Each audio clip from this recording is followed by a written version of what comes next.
L'an 37 après Jésus-Christ, un jeune homme de 24 ans monte sur le trône du plus grand empire du monde. La foule romaine l'acclame.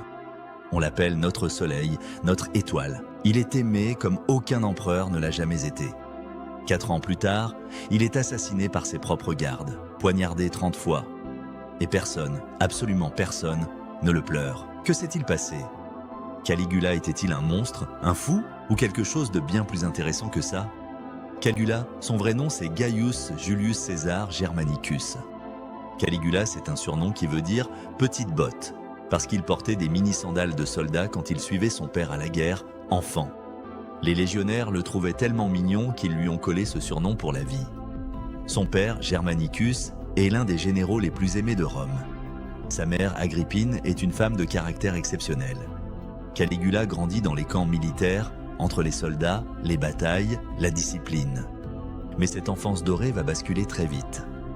Son père meurt jeune, empoisonné, murmurent les rumeurs. Sa mère est exilée et meurt en prison. Ses frères sont éliminés l'un après l'autre par l'empereur Tibère, paranoïaque. Et sans pitié, Caligula, lui, survit.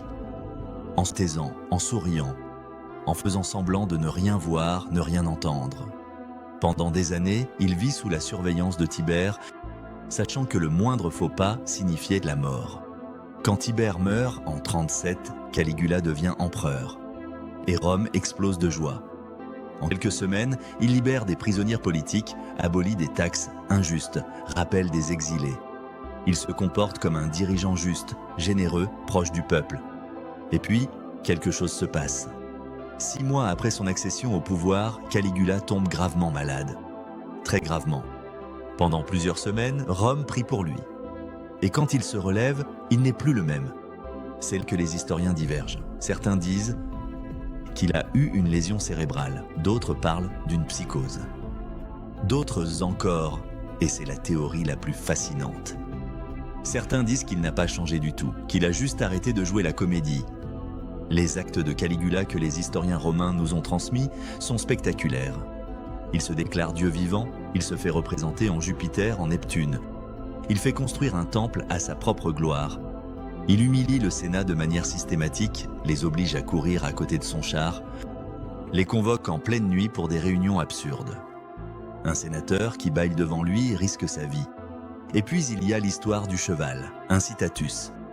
Caligula aurait nommé son cheval préféré consul, la plus haute fonction de Rome. Les historiens romains nous présentent ça comme la preuve de sa démence totale. Mais attendez, et si c'était exactement l'inverse? Et si nommer un cheval consul, c'était la manière la plus brillante et la plus cruelle de dire au sénateur « Vous ne valez pas mieux que lui ». Une humiliation calculée, pas un délire. Certains historiens modernes pensent que Caligula était parfaitement conscient de ce qu'il faisait, qu'il testait les limites du pouvoir absolu, qu'il cherchait à savoir jusqu'où les hommes pouvaient être humiliés avant de réagir. Qu'il soit fou ou génial, le résultat est le même. Caligula accumule les ennemis. La garde prétorienne, ses propres gardes du corps, commence à comploter. Le Sénat, qui l'a tant humilié, attend son heure. En janvier 41, lors des Jeux, Caligula quitte son palais par un couloir souterrain. C'est là que ses gardes l'attendent. Ils le poignardent 30 fois. Il a 28 ans, il a régné 4 ans. Sa femme et sa fille sont tuées le même jour. Son corps est enterré à la hâte, à moitié brûlé. Et Rome ne le pleure pas. Alors, Caligula était-il fou? Les sources que nous avons viennent presque toutes de ses ennemis. Des sénateurs qui haïssaient, des historiens, qui écrivaient sous des empereurs qui voulaient le diaboliser. Peut-être qu'il était vraiment devenu incontrôlable. Peut-être qu'il avait vu trop de morts dans sa famille pour rester sain d'esprit. Ou peut-être qu'il était le seul à avoir compris que le pouvoir absolu corrompt absolument et qu'il avait décidé de le démontrer jusqu'au bout.